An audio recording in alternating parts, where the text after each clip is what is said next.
ጤና ይስጥልን የከበረ ሰላምታችን በመላው ዓለም ሆናችሁ ቃል ስፖርት ዩቲዩብ ቻናላችንን ለምትከታተሉ ውድ አድማጮቻችን ሁሉ ይድረስ ብለናል። ከናንተ ሆኖ ቃል ስፖርት ዩቲዩብ ቻናል የሰዓቱ አጫጭርና የተመራረጡ ስፖርታዊ ጥንቅሮች ነው የሚቀርቡበት ሰዓት ላይ ተገኛችሁ። ከቃል ስፖርት ዩቲዩብ ቻናል መረጃዎችን ስናካፍላችሁ እናንተ የት ነበራችሁ? በሀገር ቤት በአዲስ አበባ ስቴዲየም ጨምሮ ጨዋታ ሲደረግ ነበር። የመጀመሪያ ሳምንት የኢትዮጵያ ፕሪሚየር ሊግ ጨዋታዎቹን እንነግራችኋለን፣ ውጤቶቹን ይዘናል። በባህር ማዶ የመረጃ ሰዓታችን ባርሴሎና ከጄሮና ያደረጉት ጨዋታ በትልቁ ይጠበቅ ነበር። ብዙ ነገር አይተንበታል። ጥቂቱን ብቻ እንነግራችኋለን። በጣም ለየት ያሉትን መርጠን በጣሊያን ሴሪም ጨዋታዎች እጃችን ላይ ደርሰዋል። የጀርመን ቡንደስሊጋ እና የፈረንሳይ ሊግ ጨምሮ በርከት ያሉ መረጃዎችን አግኝተናል። ስለዚህ በአውሮፓ ዙሪያ በርከት ያሉ ስፖርታዊ በተለይም በጨዋታዎቹ ዙሪያ የተለየ ጥንቅር ይዘንላችኋል። ተወዳጁ እንግሊዝ ፕሪሚየር ሊግ ለየት ያለ ቅዳሜ ነበር ማለት ይቻላል። ለየት ያለ ሁነት ያስተናገዱ ስቴዲየሞችን በስፋት እንቃኛለን። ሁሉም ጨዋታዎች ላይ በፕሪሚየር ሊጉ መረጃዎችን ይዘናል። በርከት ያሉ ግቦችን በየስቴዲየሞቹ ስንመለከት ነበር እናደርሳችኋለን። እነኚህን በቅደም ተከተሉ ውድ ቤተሰቦቻችን በቢግ ሲክስ የመረጃ ሰዓታችን ማንቸስተር ሲቲ እና ሃላንድ በተለይም የሃላንድ ነገር አሁን ከአጥቂ ቁጥር በላይ ሆኗል። ውድ ቤተሰቦቻችን በፕሪሚየር ሊግ ሪከርድ እናነሳለን። ከ1 እስከ 3 ሪከርዱ በሃላንድ ነው የተያዘው። በጣም አስገራሚ ነበር። ዛሬም ግብ አስቆጥሯል። ተከታታይ ጨዋታ ላይ ግብ እያስቆጠረ ነው። ሃላንድና ሲቲ በድል ጎዳና ላይ ይገኛሉ። ለየት ያለ ጥንቅር ይዘናል። በሲቲ ደጋፊዎች በኩል ተጠብቁናላችሁ።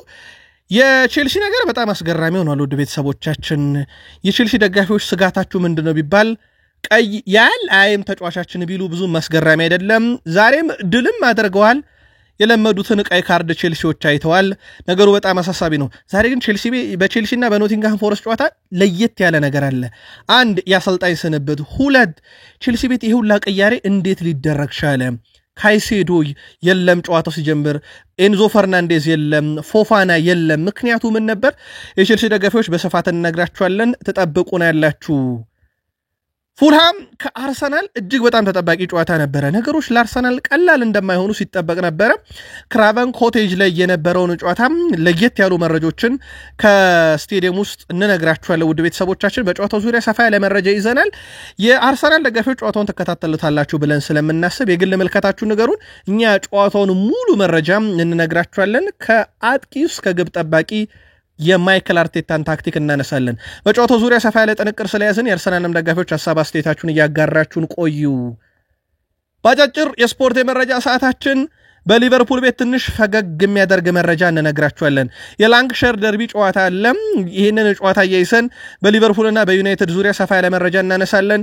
የሊቨርፑል ተጫዋቾች ዝግጁ ነን እያሉ ነው። ለምን ተዘጋጁ እንነግራችኋለን። በሊቨርፑል የመረጃ ሰዓታችን ሩበን አሞሪም ይሄንን ጨዋታ በማሸነፍ ዙሪያ ያሉት ነገር አለ። በላንክሸር ደርቢ ጨዋታ ዙሪያ ከዛ ውጪ የቡድን ዜና እናነሳለን። በማንቸስተር ዩናይትድን በኩል ሰፋ ያሉ ጥንቅሮችን ይዘናል። የዩናይትዱ ሰው ታሪክ ቀለብሳለሁ ብሎ እሳቸው ቀለብሰውታል። ለዩናይትድ ደጋፊዎች ግን ለየት ያለ ጥያቄ እናነሳለን። ጥያቄውን በዛው ሰዓት እናነሳውና ምላሽ እንሰጣለን። ትወያዩበታላችሁ። ከቃል ስፖርት ዩቲዩብ ቻናል ጋር አብራችሁን ቆዩ። ለመሆኑ ዛሬ የት ነበራችሁ? ቼልሲ ከኖቲንግሃም ፎረስት፣ ሲቲ ከኤቨርተን፣ አርሰናል ከፉልሃም፣ ባርሴሎና ከጄሮና የት ነበራችሁ? እኛ ስለ ጨዋታዎቹ በቂ መረጃ ይዘናል። ላይክ፣ ሰብስክራይብ፣ ሼር እያደረጋችሁን ቆዩ። እንደ ሁልጊዜው ከቃል ስፖርት ዩቲዩብ ቻናል ጋር መልካም ቆይታ ተመኘን። በኢትዮጵያ ፕሪሚየር ሊግ መርሃ ግብር የመጀመሪያ ሳምንት ጨዋታ አርሲ ነገሌ ከአርባ ምንጭ ከተማ ጋር ወይም ነገሌ አርሲ ከአርባ ምንጭ ከተማ ጋር ያደረጉት ጨዋታ 1-1 በሆናቸው ውጤት ተጠናቋል።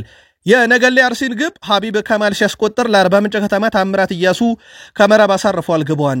በሌላ መርሃ ግብር እዛው በነበረም ሲዳማ ቡና ወልዋሎ ዓዲግራት ዩኒቨርሲቲን 4-1 በሆነ ውጤት ድል አድርጓል። የሲዳማ ቡናን የማሸነፊያ ግብ ጌታሁን ባፋ፣ አበባየው ኢጂሶ፣ አስቻለው ሙሴና ተመስገን መንገሻ አስቆጥረዋል። ለወልዋሎ ዓዲግራት ዩኒቨርሲቲ ሰመረ ሀፍተይ ብቸኛዋን ግብ ከመረብ አሳርፏል። ወልዋሎ ዓዲግራት ዩኒቨርሲቲ አምናም ብዙ የተቸገረ ዘንድሮም በዛው መስመር የሚቀጥል ይመስላል። ግርጌውን ይዞ ነበር ያጠናቀቁም። ዘንድሮም ነገሮች ጥሩ አይደሉም። በ2018 የኢትዮጵያ ፕሪሚየር ሊግ የመክፈቻ ጨዋታ ኢትዮ ኤሌክትሪክም ከሸገር ከተማ ጋር ጨዋታቸውን አድርገው ነበረ። ኢትዮ ኤሌክትሪክ በድል ጀምሯል ዓመቱን። አብነት ተስፋዬ ኢትዮ ኤሌክትሪክን የማሸነፊያ ግብና የሊጉን የመጀመሪያ የመክፈቻ ግብ ያስቆጠረው እሱ ነው። ቀጣይ መርሃ ግብራቸውን ለአብነት ያክል ቀጣይ ሐሙስ ሸገር ከተማ ከአዳማ ከተማ፣ አርብ ሀዲያ ሆሳዕና ከኢትዮ ኤሌክትሪክ ጋር ጨዋታቸውን የሚያደርግ ይሆናል። ውድ ቤተሰቦቻችን ከኢትዮጵያ ፕሪሚየር ሊግ ጋር በተያያዘም በማለዳው መረጃችን ተጨማሪ ጥንቅር እናደርሳችኋለን። ወደ ባህር ማዶ ስፖርታዊ ጥንቅሮቻችን እንሻገር። በርከት ያሉ ጨዋታዎችን ተመልክተናል። አነጋጋሪ ከነበረው የባርሴሎናና የዢሮና ጨዋታ እንጀምር። ባርሴሎና ለሰዓታትም ቢሆን መሪነቱን ተረክቧል። ባርሴሎና የስፔን ላሊጋ የ9ኛ ሳምንት መርሃ ግብሩን ዢሮናን 2-1 በሆነ ውጤት ድል አድርጓል። የባርሴሎናን የማሸነፊያ ግቦች ፔድሪ 13ኛው ደቂቃ ላይ፣ እንደዚሁም ደግሞ ሮናልዶ አራሆ 93ኛው ደቂቃ ላይ አስቆጥሮ ስቴዲየሙን አነቃንቆታል ማለት ይቻላል። በዢሮና በኩል ዌስትል 20ኛው ደቂቃ ላይ አድርጓቸው እስከ 93ኛው ደቂቃ ላይ ባርሴሎና ያቻነት ግብ ያስቆጠረው ነበረ። በጨዋታው ላይ ባርሴሎና 21 ነጥቦችን በማግኘት በጊዜያዊነት መሪነቱን ከሪያል ማድሪድ ተረክቧል። ዢሮና በ6 ነጥብ 19ኛ ደረጃ ላይ ይገኛል። ባርሴሎና በቀጣይ መርሃ ግብር ከሪያል ማድሪድ ጋር ቀጣይ ሳምንት እሁድ አመሻሽ 12 ሰዓት ከ15 ደቂቃ ሲል ይጀምራል። በጣም አሳዛኝ ዜና አለ። ሃንሲ ፍሊክ ዛሬ 91ኛው ደቂቃ ላይ ቀይ ካርድ አይተዋል። በዚህ ምክንያት የሪያል ማድሪድና የባርሴሎናን ጨዋታ ታች ላይ ወይም መስመር ላይ ቆመው አይመሩም ማለት ነው በቀይ ካርዱ ምክንያት። የጨዋታው ኮከብ ፔድሪ ተብሏል። ውድ ቤተሰቦቻችን በነገራችን ላይ ፔድሪ ያስቆጠራት የመጀመሪያ ግብ በሃንሲ ፍሊክ ስር የተቆጠረች 200ኛ ግብ ናት። 16 ወር ብቻ ነው በነገራችን ላይ ባርሴሎናን የመሩት። እንዳጠቃላይ በእነኛ 16 ወራት የመጨረሻው ደቂቃ የተቆጠረች የሮናልዶ አራሆን ግብ ከደመርናት 201ኛ ጎል ነው። በ71 ጨዋታ የተገኘ ነው። 52 ድል አላቸው። 3 ዋንጫዎችን ያሸነፈ ቡድን ነው የሃንሲ ፍሊክ ቡድን። ለየት የሚያደርገው ነገር የሚያስቆጥራቸው ግቦች ብዛታቸው ነው። የሃንሲ ፍሊክ ቡድን በተለይም አምና በርካታ ግቦችን አስቆጥሯል። ምናልባት በጨዋታው ላይ ሊጠቀስ የሚችለው 30ኛው ደቂቃ ላይ ማርከስ ራሽፈርድ የቅጣት ምት ኳስ አግኝቶ ነበር፣ ብረት መልሶበታል። በጨዋታው ልዩ አጋጣሚ ነበር። ከላሊጋ ጨዋታ አንድ እጃችን ላይ የደረሰው ውድ ቤተሰቦቻችን ሴቪያን ከማሎርካ ያገናኘ ጨዋታ ነው። ጨዋታው በእንግዳው ቡድን ማሎርካ 3-1 አሸናፊነት ተጠናቋል። ሙሪክ 67ኛው ደቂቃ ላይ፣ ጆሴፍ 72ኛውና 77ኛው ደቂቃ ላይ ሶስቱን የማሎርካ ግቦች ሲያስቆጥሩ ለባለሜዳው ሴቪያ ከሽንፈት ያልታደገች ብቸኛውን ግብ ቫርጋስ በ16ኛው ደቂቃ ላይ ያስቆጥሯል። ግን ቡድኑን ከሽንፈት አልታደገም። የጣሊያን ሴሪ በርካታ ያሉ መርሃ ግብሮች ነበሩ። እጃችን ላይ ከደረሱት ውስጥ ፔዥያ ከሄላስ ቬሮና ያደረጉት ጨዋታ ያለምንም ግብ 0-0 አቻ ውጤት ተጠናቀቀ። ሌላኛው ጨዋታ በጣሊያን ሴሪ ከተመለከትናቸው ውስጥ በሊሴና በሳሱሎ መካከል የነበረ ጨዋታ ነው። ይሄም ጨዋታ አንድም ግብ ያላየነበትም 0-0 በሆነ አቻ ውጤት ተጠናቋል። ውድ የቃል ስፖርት ዩቲዩብ ቻናል ቤተሰቦቻችን የስፔን ላሊጋና የጣሊያን ሴሪኤን አጠቃላይ የቅዳሜ ጨዋታዎችን በእሁድ ማለዳ የመረጃ ሰዓታችን አጠቃላይ ሽፋን የምንሰጥ ይሆናል። እነኚህ ለሰዓቱ የደረሱን ነበሩ። ወደ ቡንደስሊጋ እንሂድ። በቡንደስሊጋ በርካታ ያሉ ጨዋታዎችን ተመልክተናል። ኮሎኝ ከኦግስቡርግ ያደረጉት ጨዋታ አንደኛው መርሃ ግብር ነበረ። ጨዋታው 1-1 በሆናቸው ውጤት ተጠናቀቀ።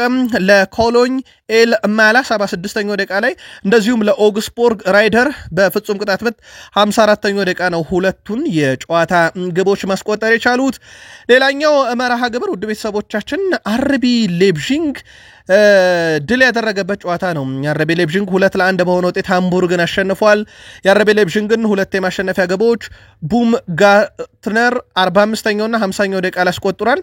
ለሃምቡርግ ብቸኛዋን ግብ ሳሙኤል ሎኮንጎ ነበረ 48ኛው ደቂቃ ላይ አስቆጠረው። ግን ቡድኑን ከሽንፈት ሊታደገው አልቻለም። ሌላኛው ጨዋታ ሄደንሄምን ከወርደር ብሬመን ያገናኘ ጨዋታ ነበረ። ጨዋታው 2-2 በሆናቸው ውጤት ተጠናቋል። ለሄደንሄም ሺመርና እንደዚሁም ፎረን ባንች አስቆጥረዋል። ለወርደር ብሬመን ግሩል እና እንደዚሁም ስቴጅ ሁለቱን ግቦች አስቆጥረው ጨዋታው 2-2 በሆናቸው ውጤት ተጠናቋል። ስቱትጋርት ከሜዳ ውጪ ወልቭስበርግን በጀርመን ቡንደስሊጋ 3-0 አሸንፏል። ቶማስ 11ኛው ደቂቃ ላይ፣ ማትስ ላንድ 55ኛው ደቂቃ ላይ፣ እንደዚሁም ስቲለር 80ኛው ደቂቃ ላይ ሶስቱን የእንግዳውን ቡድን ስቱትጋርት የማሸነፊያ ግቦች አስቆጥረዋል።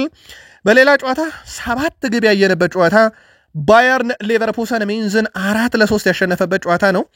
በባየርን ሌቨርኩሰን በኩል አራቱን የማሸነፊያ ግቦች ግሪማልዶ በፍጹም ቅጣት ምትና በጨዋታ 11ኛውና 48ኛው ደቂቃ ላይ እንደዚሁም ኮፍና 24ኛው ደቂቃ ላይ ትሪነር 87ኛው ደቂቃ ላይ ሲያስቆጥሩ ለሜንዝ ሶስቱን ከሽንፈት ያልታደጉ ግቦች ሊ 34ኛው ደቂቃ ላይ ኤሚር 71ኛውና ሴብ 90ኛው ደቂቃ ላይ አስቆጥረው ባየርን ሌቨርኩሰን ሜንዝን 4-3 በሆነ ውጤት ድል አድርጓል። ውድ የቃል ስፖርት ዩቲዩብ ቻናል ቤተሰቦቻችን በጀርመን ደር ክላሲካም ባየር ሙኒክ ከቦሩሲያ ዶርትመንድ ሲያረጉት የነበረው ጨዋታ ይሄን መረጃ ስናቀርብ ማለት ነው፣ ይሄን መረጃ ስናደርስ ባየር ሙኒክ 1-0 እየመራ ረፍት ወጥቶ ነበረ። ስለዚህ በማለዳው መረጃችን ሙሉ ጨዋታውን እንነግራችኋለን። እናንተ ግን ያው ሙሉ ውጤቱ እጃችሁ ላይ ነውና በሐሳብ መስጫ ሳጥናችን ላይ ጻፉልን። የፍራንስ ሊግ አንድ መርሃ ግብር ውጤት እጃችን ላይ ደርሷል። ኒንስን ከኦሎምፒክ ሊዮን ያገናኘ ጨዋታ ነበረ። በባለሜዳው ኒንስ 3-2 አሸናፊነት ተጠናቋል። ለባለሜዳው ኒንስ ሶስቱን የማሸነፊያ ግቦች ባርድ 5ኛው ደቂቃ ላይ፣ ዲዮፕ 35ኛው ደቂቃ ላይ፣ ቡንዲዬ 55ኛው ደቂቃ ላይ ሲያስቆጥር የኦሎምፒክ ሊዮንን ከሽንፈት ያልታደገው ሁለት ግቦች ሱሊ 29ኛውና 95ኛው ደቂቃ ላይ አስቆጥሯል። ኒንስ ጨዋታውን 3-2 በሆነ ውጤት ድል አድርጓል። የፍራንስ ሊጋ ቀሪ ጨዋታዎችን በማለዳውም የመረጃ ሰዓታችን ለእናንተ ውድ አድማጮቻችን ምናደርሳችሁ ይሆናል። ውድ የቃል ስፖርት ዩቲዩብ ቻናል ቤተሰቦች የሰዓቱን አጫጭር ስፖርታዊ መረጃ እያደመጣችሁ ትገኛላችሁ። ከተወዳጁ የእንግሊዝ ፕሪሚየር ሊግ ታላላቅ ክለቦችና የዕለቱ መረጃዎች እንሻገር። በድጋሜ ከቃል ስፖርት ዩቲዩብ ቻናላችን ጋር መልካም ቆይታ ተመኘን። ተወዳጁ የእንግሊዝ ፕሪሚየር ሊግ በርከት ያሉ መርሃ ግብሮችን ተመለከትን። ሲጠበቁ ከነበሩ ጨዋታዎች አንደኛው ተርፍ ሙር ላይ በርንሌ ከሊድስ ያነጉት ጨዋታ ነበረ። በባለሜዳው በርንሌ 2-0 አሸናፊነት ተጠናቋል። እጉጁኩ 18ኛው ደቂቃ ላይ፣ ቱቹና 68ኛው ደቂቃ ላይ ሁለቱን የበርንሌ የማሸነፊያ ግቦች ከመረብ አሳርፈዋል። አዳጊው ቡድን ሰንደርላንድም በሜዳውና በደጋፊት ስታዲየም ኦፍ ላይት ላይ ነበረ ጨዋታ የነበረው 2-0 በሆነ ውጤት ሰንደርላንድ አሸንፏል። ሙኬሌ 16ኛው ደቂቃ ላይ፣ ካሬጅ የወልቭሱ ተጫዋች 92ኛው ደቂቃ ላይ ሁለቱን የሰንደርላንድ የማሸነፊያ ግቦች አስቆጥረዋል። ሰንደርላንድ እንዳደገ ቡድን አይደለም። በእርግጥ በክረምት በርከት ያሉ ተጫዋቾችን ሲያስፈርም እንደነበረ እናስታውሳለን። ለተመልካች አዝናኝ የነበረ በርከት ያሉ ግቦችም የተቆጠረበት የቅዳሜ የ11 ሰዓቱ ጨዋታ ሴልኸርስት ፓርክ ክሪስታል ፓላስ ከበርንማውዝ ያደረጉት ጨዋታ ነበረ። ጨዋታው 3-3 ሲጠናቀቅ በክሪስታል ፓላስ በኩል ዣን ፌሊፔ ማቴታ ሃትሪክ ሰርቷል። 64ኛው 69ኛው ደቂቃ ላይ በጨዋታ 97ኛው ደቂቃ ላይ በፍጹም ቅጣት ምት ሶስቱን ግብ ሲያስቆጥር በበርንማውዝ በኩል ክሩፕ 7ኛው 38ኛው ደቂቃ ላይ እንደዚሁም ክሪስቴ 89ኛው ደቂቃ ላይ ሶስቱን ግቦች ያስቆጥረው ጨዋታው ለተመልካች አዝናኝ ነበረ። በጨዋታው ላይ ግን አንድ ሰው እናንሳ፣ ዣን ፌሊፔ ማቴታን።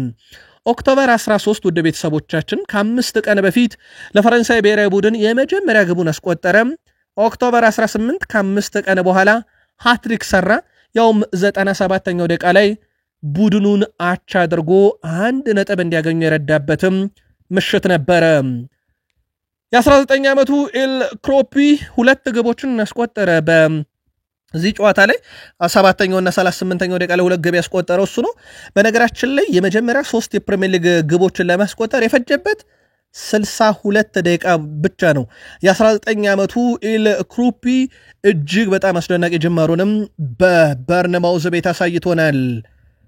ሌላኛው መርሃ ግብር በአሜክስ ስቴዲየም ብራይተን ኤንድ ሆቭ አልቢዮን ከኒውካስል ያደረጉት ጨዋታ ነበረ። ብራይተን 2-1 በሆነ ውጤት ድል አድርጓል።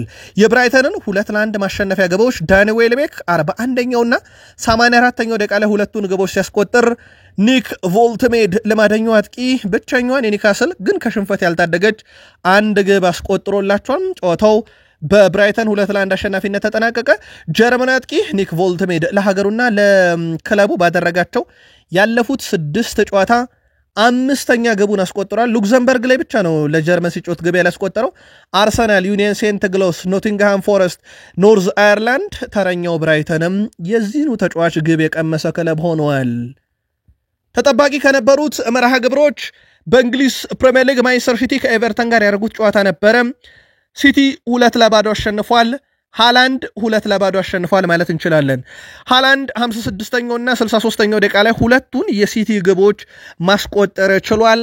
ሃላንድ በዚህ ዓመት ለማንቸስተር ሲቲ ባረጋቸው 10 በሁሉም መድረክ የተደረጉ ጨዋታዎች 14ኛ ግቡን አስቆጥሯል። በጨዋታ 1.4 ግብ እያስቆጠረ ነው ማለት ነው። ውድ ቤተሰቦቻችን እጅግ በጣም አስደናቂ ጊዜ ላይ ይገኛል ኤርሊንግ ብሮት ሃላንድ። ሲቲ በደረጃ ሰንጠረዡ ላይም 16 ነጥቦችን እንዲሰበስብና ዘንድሮ የምርም የዋንጫ ተፎካካሪ ቡድን እንደሆነ ያስመሰከረበት ነው። ኤቨርተን ነጥቡ 11 ብቻ ነው። የደረጃ ሰንጠረዡ ላይ ለውጥ ስለሚመጣ የፕሪሚየር ሊግ እስከ ሰኞ ጨዋታ ድረስ ካየን በኋላ ደረጃ ሰንጠረዡን ምን ቃኘው ይሆናል። ሃላንድን በጥቂቱ እናንሳው። አይመሪው አጥቂ ሃላንድ ለክለቡና ለአገሩ ባደረጋቸው 13 ጨዋታ 23 ጎሎችና 3 አሲስቶች አሉት። ሌላ ቁጥር እንንገራችሁ። ኤርሊንግ ብሮት ሃላንድ በእንግሊዝ ፕሪሚየር ሊግ በመጀመሪያዎቹ 8 ጨዋታ 10 ሲደመር ጎሎችን ያስቆጠረም ሌላኛው ተጫዋች ነው። ይሄ በሱ የተያዘ ሪካርድ ነው። በነገራችን ላይ ይሄን ማድረግ የቻለ ሶስተኛ ጊዜ ነው። 2025-26 ዘንድሮ፣ አምና 2024-25፣ ካቻምና 2022-23 አድርጎታል። ሌላ ቁጥር እንንገራችሁ ይሄንኑ የሚያጠናክር ኤርሊንግ ብሮት ሃላንድ በእንግሊዝ ፕሪሚየር ሊግ 10 ሲደመር ግቦች ላይ ለመድረስ ጥቂት ጨዋታ የፈጀበት ነው። ይህም በ3 ዓመት ውስጥ አሳክቶታል። ለአብነት ያክል 2024-25 10 ግብ ለመድረስ 5 ጨዋታ የፕሪሚየር ሊግ ፈጀበት ወይም 5ኛ ሳምንት ላይ። በ2022-23 6 ጨዋታን የፈጀበት 10 ግብ ላይ ለመድረስ። ዘንድሮ 8 ጨዋታ ፈጅቶበታል። እንደውም መጥፎ ሲዝኑ የተባለው ለዛ ነው። በነገራችን ላይ ግን ከሃላንድ በታች ብዙ የፕሪሚየር ሊግ ክለቦች ግብ አላቸው። 4ኛ ወርዷል ሉዊስ ፈርዲናንድ የቀድሞ የኒካስል ተጫዋች 10 ግብ ለመድረስ 9 ጨዋታ ፈጅቶበት ነበር። ሳላ 9 ጨዋታ ፈጅቶበታል። ዶሚኒክ ካልቨርት-ሊዩን በኤቨርተን ሳለ 9 ጨዋታ ፈጅቶበታል። ሪካርዱ ያለው በሃላንድ እጅ ነው። በ5 ጨዋታ ብቻ 10 ግብ ደርሶ ነበር። ዛሬም በ8ኛ ጨዋታ 10 ግቡ ላይ ደርሷል። ሌላ በጣም አነጋጋሪ ቁጥር ማለት ይቻላል። የቼልሲ ደጋፊዎች ቡድናቸው ጨዋታ ሲያደርግ ይሸነፋል አይሸነፍም፣ ነጥብ ይጥላል አይጥልም ከሚል ስጋት በላይ ክለባችን ተጫዋች ቀይ ካርድ ያያል አያይም ብለው ቢሰጉ ብዙም ላይገርም ይችላል። ቼልሲ ኖቲንግሃምን 3-0 አሸንፏል። የቼልሲ ተጫዋች ዛሬም ቀይ ካርድ አይቷል። በእንግሊዝ ፕሪሚየር ሊግ መርሃ ግብር ቼልሲ ከኖቲንግሃም ፎረስት ያደረጉትን ጨዋታ 3-0 በሆነ ውጤት ድል ያደርገዋል። የቼልሲን 3 የማሸነፊያ ግቦች ከረፍት በኋላ ኤቺፖንግ 49ኛው ደቂቃ ላይ፣ ኔቶ 52ኛው ደቂቃ ላይ፣ ጄምስ 84ኛው ደቂቃ ላይ አስቆጥረዋል። የ19 ዓመት ተጫዋች ጆሽ ኤቺፖንግ በፕሮፌሽናል እግር ኳስ ታሪኩ የመጀመሪያ ግቡ ናት። ኖቲንግሃም ፎረስት በሃኔ ፖስቴኮግሉ ስር እየተመራ ያደረጋቸውን የመጀመሪያ 8 ጨዋታ 1 ድል የለውም፣ 2 አቻ፣ 6ቱን ተረምርሟል ቡድናቸው። ቼልሲ በዘንድሮው የውድድር ዘመን የዛሬው ተረኛ ቀይ ካርድ ማሎ ጉስቶ ነው። 87ኛው ደቂቃ ላይ በሁለተኛ ቢጫ ካርድ ነው የወጣው። ስንደምረው በዚህ ዓመት 8 የፕሪሚየር ሊግ ጨዋታን አድርጓል። እንደ አጠቃላይ በዘንድሮው የውድድር ዓመት 4ኛ ቀይ ካርዱ ላይ ደርሷል። ያሰልጣኙን ትተንላቸው ማለት ነው። የቼልሲ ቀይ ካርድ ነገር በጣም አሳሳቢ ነው። ቼልሲ በፕሪሚየር ሊጉ 14 ነጥብ ላይ ደረሰ። ኖቲንግሃም እዛው 5 ነው። ቀጣይ ቅዳሜ ቼልሲ በስታንፎርድ ብሪጅ ሰንደርላንድን ያስተናግዳል። ኖቲንግሃም ፎረስት በሲቲ ግራውንድ በርንማውዝን ቀጣይ ሳምንት የሚያስተናግድ ይሆናል። ልክ ይህ ጨዋታ እንደተጠናቀቀ ከ20 ደቂቃ በኋላ አንድ እውነት ተከሰተ። ውድ ቤተሰቦቻችን ይሄውም ኖቲንግሃም ፎረስት በቼልሲ ከደረሰበት ሽንፈት ከ20 ደቂቃ በኋላ አንሄ ፖስቴኮግሉን እናመሰግናለን ብለው አሰናብተዋል። ምናልባት የኑኖ ስፕሪንቶ ሳንቶስ ግፍ ይሆን? ክለቡ ባወጣው ይፋ መግለጫ አሰልጣኙ ባስመዘገቡት ጥሩ ያልሆነ ውጤት ምክንያት ከኃላፊነት ተሰናብተዋል ብለዋል። አሰልጣኙ 39 ቀን ብቻ ነው በመንበረ ስልጣናቸው የከረሙበት። አሰልጣኝ አንሄ ፖስቴኮግሉ ኖቲንግሃም ፎረስትን እየመሩ ያደረጓቸውን ጨዋታ ድል የለም።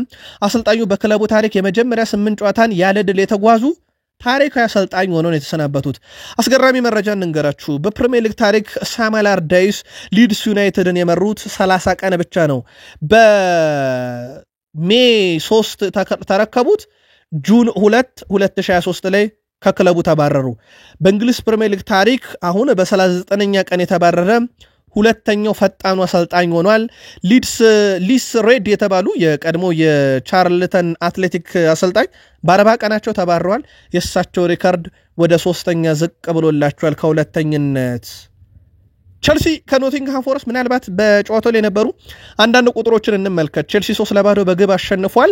ግብ የማስቆጠር ንጻሬ ግን በጣም አሳዛኙ ኖቲንግሃም ፎረስት ይበልጣል። በጨዋታ 2.12 ግብ ማግኘት ይችል ነበር ቡድኑ 0 ነው ግን ያስቆጠሩት። ያ ማለት እንዴት ሲያባክኑ እንደነበረ ማሳያ ነው። ቼልሲ 3 ግብ ለማግኘት የፈጀበት ኤክስጂ በጣም ለግብ የቀረበው ኳስ 1.66 ነው። ምናልባት እናጠጋጋው ብንል 2 ግብ ነው ሊያገኝ የነበረው ቼልሲ ግን 3 አድርጎታል በሙከራ ደረጃ ቼልሲ 17 ሞክሯል ኖቲንጋም 11 ኢላማውን የጠበቀ ቼልሲ 6 ኖቲንጋም 2 በኳስ ቁጥጥር ቼልሲ 51% ኖቲንጋም ፎረስት 49% ብቻ የኳስ ቁጥጥር ነበራቸው ምናልባት የቼልሲ ደጋፊዎች ግር ያላቸው ነገር ፎፋና አልነበረም ጉዳት አላስተናገደም ከስብስብ ውጭ ያደረግነው በታክቲክ ነው ብሏል ማሬስካ ኤንዞ በጉዳት ነው ከስብስብ ውጭ ሆነው አላየነውም ዛሬ ሙሉ 90 ደቂቃ ብቻ አይደለም ወደ ቤተሰቦች ከስብስብ ውጭ ነው ኤንዞ ፈርናንዴዝ ጉዳት ላይ ነው ተብሏል በማለዳው መረጃችን እናጣራዋለን ቼልሲ ካይሴዶን ተጠባባቂ አድርጎ ነው የጀመረው ከ2023 በኋላ ለመጀመሪያ ጊዜ ነው ያለ ካይሴዶ ድል አልነበረውም ቼልሲ ዛሬ ግን ድል አድርጓል ከ5 ጨዋታ 2 አቻ 3 ሽንፈት ነበረው ዛሬ ከተጠባባቂ አስጀምሮት ግን ቡድኑ ድል አድርጓል ሪስ ጄምስ ግብ ለማስቆጠር የማሬስካ ወይም ከአሰልጣኝ ስታፍ አባላት የመጣች አንድ ደብዳቤ ነበረች ከዛ ወዲያው ግብ አስቆጠረ በጣም ለየት ያለ ክስተት ነበረ 100% የተሳካ ድሪብል 100% የአየር ላይ ግንኙነት አሸነፈ 100% የተሳኩ ታክሎች 67 ኳስ ንክኪ 43 የተሳካ የኳስ ቅብብል 5 ኳስ መልሶ የነጠቀ 2 የግብ ዕድል የፈጠረ 2 የግብ ሙከራ 1 ግብ 1 አሲስት ሌላ በጣም አስደናቂ ምሽት ያሳለፈ ተጫዋች ነበረ ምናልባት ለቼልሲ ደጋፊዎች በዚሁ ጥያቄ እናንሳና ምላሽ ስጡን የቼልሲ የቀይ ካርድ ነገር ግን አሳሳቢ አይደለም ወይ ምን እየታዘባችሁ ነው ከክለባችሁ ማን ነው ለዚህ ኃላፊነት የሚወስደው ተጫዋቾቹ ወይንስ አሰልጣኙ ቡድኑ ቀይ ካርድ የሚያይበት ምክንያትስ የዳኝነት አድሎ ነው ወይንስ ተጫዋቾቹ ከጥንቃቄ ጉድለት የእናንተ ነገር ለመልከታ ቼልሲያን አጋሩን ምሽት 1 ሰዓት ሲል የጀመረው ተጠባቂ ጨዋታ ደግሞ በፉልሃምና በአርሰናል መካከል ክራቨን ኮቴጅ ላይ የነበረው መርሃ ግብር ነው ለሰዓታትም ቢሆን አርሰናል መሪነቱን በሲቲ ተነጥቆ ነበረ መልሶ ያገኘበት ጨዋታ ነበር አርሰናል ፉልሃምን 1-0 በሆነ ውጤት አሸንፏል ሌሳንድሮ ትሮሳርድ ከ2 ዓመትም በፊት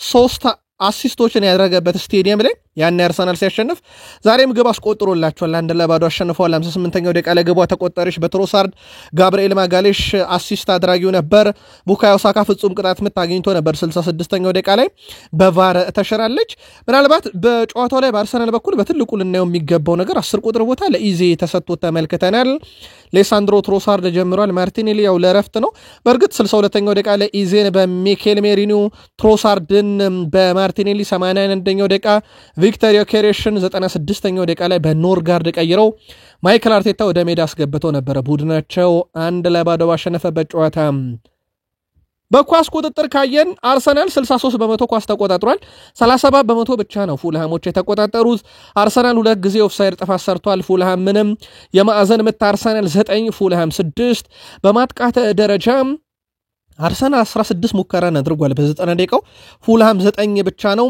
ኢላማውን የጠበቀ ሙከራ አርሰናል 5 ሲያደርግ በፉልሃም በኩል ምንም ኢላማውን የጠበቀ ሙከራ ማድረግ አልቻሉም ይሄ በአርሰናልና በፉልሃም መካከል በጨዋታው ላይ ምን ያህል አርሰናል የበላይነት ወስዶ እንደነበረ ማሳያ ነው ለአብነት ያክል በመከላከል ሂደት ላይ እንኳን ግብ ጠባቂው ዳቪድ ሪያ አንድ ኳስ አላደነም ውድ ቤተሰቦቻችን ዛሬ ምንም መከራ አልበዛበትም ይልቁንስ በፉልሃም በኩል 4 ኳሶችን ግብ ጠባቂው አደኗል በታክል ደረጃ የፉልሃም ተጫዋቾች 16 ታክሎችን ፈጽሟል አርሰናል 8 በኳስ ቅብብል አርሰናል 535 ኳስ ተቀባብሏል ፉልሃም 313 ኳስ ቅብብል አርሰናል 86% ኳስ የመቀበል ስኬት ነበረው ፉልሃም 78% ብቻ ነው በአጠቃላይ በጥፋትም ደረጃ ፉልሃሞች 11 ጥፋት ሰርተዋል አርሰናሎች 4 ጥፋት ብቻ ነው የሰሩት በዚህም አርሰናሎች በቁጥራዊ መረጃ በጨዋታው የተሻሉ ነበሩ በተወዳጁ የእንግሊዝ ፕሪሚየር ሊግ አርሰናል በሲቲ በሰዓታት ውስጥ ወስዶበት የነበረውን መሪነት መልሶ ተረከቦታል በ19 ነጥብና በ12 የግብ ልዩነት መሪነቱን አጠናክሯል ስለዚህ አርሰናል 8ኛ ሳምንትም የፕሪሚየር ሊጉ አንደኛ ሆኖ እንደጨረሰ አረጋግጧል ሲቲ በ16 ነጥብ አሁን ሁለተኛ ደረጃ ላይ ተቀምጧል ሊቨርፑል በላንክሻየር ደርቢ ጨዋታ ዩናይትድን ያስተናግዳል ከሰዓታት በኋላ 15 ነጥብ ይዞ ወደ 3ኛ ተንሸራቷል በእርግጥ ካሸነፈ ከሲቲ ሁለተኛነቱን መረከብ ይችላል በርንማውዝ በ15 ነጥብ አራተኛ ቶትናም አንድ ቀሪ ጨዋታ አለው እጁ ላይም በ14 ነጥብ 5ኛ ደረጃ ላይ ይገኛል ማሻሻል ይችላል ቼልሲ በ14 ነጥብ 6ኛ ደረጃ ላይ ደርሷል በትልቅ ደረጃ ማንቸስተር ዩናይትድ ይጠበቃል ማንቸስተር ዩናይትድ በ10 ነጥብ 11ኛ ነው ምናልባት በላንክሻየር ደርቢ ጨዋታ ድል የሚያደርግ ከሆነ ነጥቡን 13 ማድረስ ይችላል ስለዚህ ዩናይትድ ወደ ነበረበት 9ኛ ደረጃ መመለስ ይችላል ይህ ከአርሰናል ጨዋታ በኋላ ያለው የደረጃ ሰንጠረዥ ውጤት ነው ፈገግ ከሚያደርገው አጫጭር ስፖርታዊ መረጃዎችን እንጀምር። ሊቨርፑልና ዩናይትድ ነው የቀሩን። ተራ በተራ እናንሳቸው። የላንክሻር ደርቢ ጨዋታቸውን ከጥቂት ደቂቃ በኋላ ያደርጋሉ። ሊቨርፑል በክሪስታል ፓላስ 1-0 እየተመራ በነበረበት ወቅት ከኢንተርናሽናል ብሬኩ በፊት ማለት ነው ኢሳክ ተቀይሮ ወጥቷል። ሊቨርፑል 1-0 እየተመራ እንዴት 9 ቁጥሩን ቀይሮ ያስወጣል የሚል ጥያቄ ሲነሳ ነበረ። ሊቨርፑል 2-1 በተሸነፈበት ጨዋታ አይሳክ 84ኛው ደቂቃ ላይ በሪዮ ንጉማ ተቀይሮ ወጥቷል። በወቅቱ አሌክሳንደር አይሳክ ተቀይሮ የወጣው በሰው ሰራሽ አስተውሎት መሆኑ ነገሩን ትንሽ ፈገግ ያደርገዋል። ማስጠንቀቂያ ሰጥቷቸው ነው ተብሏል። የሊቨርፑል አሰልጣኝ አባላት አርቲፊሻል ኢንተለጀንስ ተጠቅመው አይሳክ በመጨረሻ ደቂቃ ይጎዳል የሚል ምልከታን ሰጣቸው፣ ወዲያው ነው ያስወጡት። በዚህ ምክንያት ሊቨርፑል ቢመራም አጥቂ ቢያስፈልገውም ቁጥር ኢሳክ ከሚጎዳ ይውጣ በማለት የአሰልጣኝ ስታፍ አባላት ወሰኑ። አንድ አሰልጣኝ በጨዋታ ላይ በተጫዋቹ ደስተኛ ሳይሆን በብቃት ሲወርድበት የተለየ ታክቲክ ሊጠቀም ሲል ተጫዋች ይቀይራል። በሰው ሰራሽ አስተውሎት ወይም አርቲፊሻል ኢንተለጀንስ የተቀየረ የመጀመሪያው ተጫዋች ኢሳክ ሆኗል። በእንግሊዝ ፕሪሚየር ሊግ ታሪክ በተከታታይ ብዙ ጊዜ ጎል ያስቆጠረ ክለብ አርሰናል ነው። 2001 2002 55 ጊዜ እናርጎታል። ሊቨርፑል 41ኛው ላይ ደርሷል በነገራችን ላይ። ስለዚህ ዩናይትድ ላይ ግብ ካስቆጠረ ካሸነፈ አይደለም፣ ዩናይትድ ላይ አንድ ግብ ካስቆጠረ ሊቨርፑል ሪከርዱ ይቀጥላል ማለት ነው። 41 ደርሷል። ቶትናም 39 ላይ ቆሟል። ሊቨርፑል ከዚህ በፊት 36 ተከታታይ ጨዋታ ግብ አስቆጥሯል። ዩናይትድ ከዚህ በፊት 36 ተከታታይ ጨዋታ ግብ አስቆጥሯል። አሁን ሊቨርፑል ለአርሰናል ሪከርድ እየተቃረበ ነው። ስለዚህ 41ኛ ጨዋታ ላይ ደርሷል ግብ እያስቆጠረ። ምናልባት የላንክሻር ደርቢስ ጨዋታ ግብ ያስቆጥር የሆነው ሊቨርፑል ይጠበቃል። ማንቸስተር ዩናይትድ ከሊቨርፑል ባረጓቸው የ200 በላይ ጨዋታዎች 371 ቢጫና 19 ቀይ ካርድ ተመልክቷል። በሁለቱ ቡድኖች ግጥሚያ በአጠቃላይ ለሁለቱም የተመዘዙ ካርዶች በድምሩ 747 ሲሆኑ 28ቱ ቀይ ካርድ ናቸው። ማንቸስተር ዩናይትድ እና ሊቨርፑል ሲገናኙ እግር ኳስ ብቻ አይደለም ውድ ቤተሰቦቻችን፣ የታሪክ ፍልሚያ ነው የሚካሄደው። የፕሪሚየር ሊግ ባላንጣ ናቸው። የላንክሻር ደርቢ ጨዋታ ቀይም ቢጫ የማያጣውም። ጨዋታውን የሚመሩት ማይክል ኦሊቨር ደግሞ ለዚህ ምቹ ዳኛ ይመስላሉ። ጨዋታው ከጥቂት ደቂቃዎች በኋላ ይደረጋል። ባለፉት 3 ጨዋታ ያጋጠመን ሽንፈት ይላል ሜሎሽ ኬርኪዝ ለመቀበል ከባድ ነው ብሏል። ከዛ በኋላ ለዓለም ዋንጫ ማጣሪያ ጨዋታ ወደ ሀገራት አቅንተን አሪፍ ጊዜን አሳልፈን መተናል። ሁሉም ተጫዋች አሪፍ ሁኔታ ላይ ይገኛል። ለቀጣዩ ጨዋታ በሙሉ ጉልበትና በሙሉ ትኩረት እንመለሳለን። ነገሮችን ለመለወጥ ዝግጁ ነን ብሏል። በላንክሻር ደርቢ ጨዋታ የደርቢውን ጨዋታ በጉጉት እጠብቃለሁ። ጨዋታው በጣም ተጠባቂ እንደሆነ ግልጽ ነው። ዓላማችን ማሸነፍ ነው። ብዙ ተጫዋቾች ከብሔራዊ ቡድናቸው ጋር ጥሩ ውጤት ይዘው ተመልሷል። ተጠባቂውን የላንክሻር ደርቢ ጨዋታ በአሪፍ ሁኔታ እናጠናቅቀዋለን እያለ ነው ሜሎሽ ኬርኪሽ። ሩበን አሞሪም ማንቸስተር ዩናይትድ ወደ አንፊልድ ሄዶ ውጤት እንዲያመጣ እንዴት ታስባላችሁ ተብለው ጠይቀው ነበረ። በጣም ወሳኙ ነገር ጨዋታውን የምንጀምርበት መንገድ ነው እና እዚህ የመጣ ነው ለመፋለም ነው የሚለውን ነገር ማሳየት አለብን ብሏል። አንፊልድ ላይ ቀሪው በትክክለኛ አእምሮ ከተጫወትን ሁሉም ነገር መቆጣጠር እንችላለን። የዚህ አይነት ጨዋታ ለመጫወት ቡድኔ ዝግጁ ነው ብለዋል። የላንክሻር ደርቢን ጨዋታው በብዙ መንገድ በትልቁ ይጠበቃል። ማቲያስ ዴላይትም ከዚህ ጨዋታ ጋር አያይዞ በሰጠው ሐሳብ በመንገድ ላይ እየተጓዝኩኝ ብዙ ሰዎች የእሁዱን ጨዋታ ጠይቀው ነበር። እንደዚህ አይነት ነገሮችን ስትመለከት ይህ ጨዋታ ምን ማለት እንደሆነ ለደጋፊ ትረዳለህ። እኛ እንደ ተጫዋችነታችን ያለንን አስቀድመን እናውቃለን። ከዚህ በተጨማሪም ውጤት ማግኘትና ለእኛ በጣም ተገቢ እንደሆነ ስለምናውቅ በጨዋታው ላይ በተለየ መንገድ እንቀርባለን ብሏል ማቲያስ ዴላይት። ይህንን ጨዋታ ግዴታ ነው ማሸነፍ እያለ ነው ማቲያስ ዴላይት። ደጋፊው በብዙ እየጠበቀን ስለሆነ ብሏል። በዘመናዊ እግር ኳስ ምንም እንኳን በአራት ተከላካዮች ብትጫወትም ጨዋታን መስረታ የምትወጣው ግን በ3 ተከላካይ ነው። እኛም ስንከላከለ በአብዛኛው የምንከላከለው በ4 ተከላካይ ነው ብሏል ማቲያስ ዴላይት። ሁልጊዜ ስለ አንድ ሲስተም ማውራት ቀላል ነው፣ ነገር ግን ሁሉም ነገር ይለመዳል። ሁልጊዜ ሲስተሙ ጨዋታ ላይ የሚሰራበት መንገድ አንድ አይነት አይደለም። ስለዚህ እኛ ነን ሁሉንም ነገር በትክክል ሜዳ ላይ መተግበር ያለብን እያለ ነው ማቲያስ ዴላይት። ከጨዋታ አቀራረብ ጋር በተያዘ ለዩናይትድ ደጋፊዎች ጥያቄ ያለን ብለናል። ጥያቄውን እናድርሳችሁ። አንሄ ፖስቴኮግሉ ከኖቲንጋም ፎረስት አሰልጣኝነታቸው ዛሬ ተሰናብተዋል። በነገራችን ላይ እሳቸው በመሩት ጨዋታ ቢያንስ የተጠቀሙትን ፎርሜሽን ካየን 4-3-3 4-2-3-1 3-4-3 5-3-2 እንዲሁም 4-5-4-1 ፎርሜሽንን ተጠቅመዋል። እንዳጠቃላይ ወደ 5 በላይ የተለያዩ ፎርሜሽኖችን ተጠቅመዋል። ቡድናቸው ግን ድል የለውም። ፎርሜሽን ብቻውን ድል ያመጣል ወይ? የዩናይትድ ደጋፊዎች ከዚህ ጋር ያያይዛችሁ የእናንተ መልከታ አጋሩን። ከ32 ዓመት በፊት ሰር አሌክሳንደር ቻክማን ፈርጉሰን የተባሉ አሰልጣኝ ወደ ዩናይትድ መጡ። ከ26 ዓመት ጥበቃ በኋላ የማንቸስተር ዩናይትድ የዋንጫ ባለቤትነት ያረጋገጡ በሰዓቱ ሊቨርፑል 18 የፕሪሚየር ሊግ ዋንጫ፣ ማንቸስተር ዩናይትድ 8 የፕሪሚየር ሊግ ዋንጫ የነበረው።